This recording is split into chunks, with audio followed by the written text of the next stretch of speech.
Born in 1951 in Olula village, Paraka Parish in present-day Omoro district, Dan Nokrach Odong began his education at a local school in his home area. At the time, the area was part of Gulo district and the wider Choli region. After completing his primary examinations, Odong joined St. Joseph's College, Laibi, for his ordinary level education. It was at Laibi that he developed some of the interests that would remain memorable throughout his school years, particularly debating and boxing. From Laibi, Odong moved to Teso College, Aloit, in Soroti for his advanced level education, where he studied physics, chemistry, biology, and subsidiary math. He then proceeded to Makerere University, where he pursued a bachelor's degree in agriculture alongside a concurrent diploma in education. For Odong, this was more than an academic journey that marked the beginning of a career shaped by his passion for teaching and lecturing.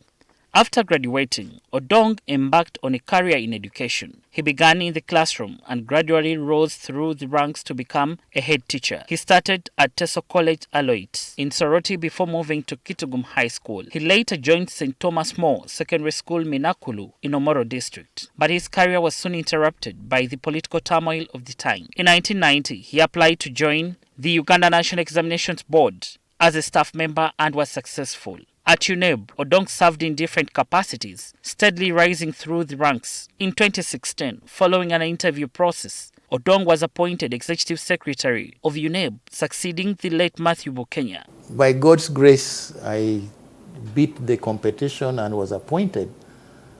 And I took office on the 1st of April, 2016.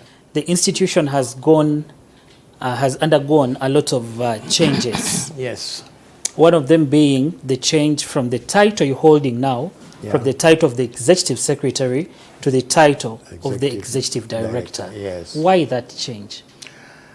Well, I think the premise, I don't know, I think they thought director is a little more encompassing. Speaking about other changes within UNEB, can you highlight some that have impacted the institution?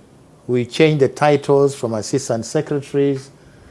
We reorganized the departments into directorates, reduced the span of control of the CEO, merged some departments that had similar functions. As when I was still a deputy, we had some proposals to construct something like a store block for the board. We had been renting all over the place. Managed to bring the committee to visit UNEB physically to appreciate the state in which we were. And I showed them here where we are now sitting. This used to be where we used to throw rubbish and it was swampy. Said, there is this piece of land here and we can put this structure here. What has been your most difficult time at UNEB? In 2017, we had a serious challenge with the O level. In one of the stations, my security eventually found the source to be in one of the stations in Iganga. But the head teacher would come, they would open and pick the paper for tomorrow, cut that envelope, pull out one question paper, make a copy of it, and put it back. Later on, he started sharing with other schools, with a friend of his who was running a private school nearby. That 1 week was the most challenging week in the whole of my life. So have you registered any exam malpractice cases with the ordinary level exams, having initiated or brought in a new curriculum of education? It's a bit more difficult because these are scenario-based questions that are not direct. It requires that the candidate reads and understands this scenario and then uses the knowledge, skills, and whatever he has in order to work his way through this scenario. Where we have a challenge, even with the content base, is the practical, science practicals and the ICT. A lot of our schools don't have very well developed laboratories. They do not the teachers don't do enough with the learners as far as the practicals are concerned. UNEB as an entity is mainly made up of, I wouldn't say very old teachers, for lack of a better word, but in their sense, they would believe that UNEB is made up of very old teachers that maybe at some point would not match with the youths in terms of exam setting, given that we are now in a competence-based curriculum. Didn't it affect you in any way, or is it affecting operations? It doesn't affect my operations because I have a pool of about 30 people whom we call subject officers. If they are right now in the field, if you met them, it's a young men, very, very vibrant young men and women.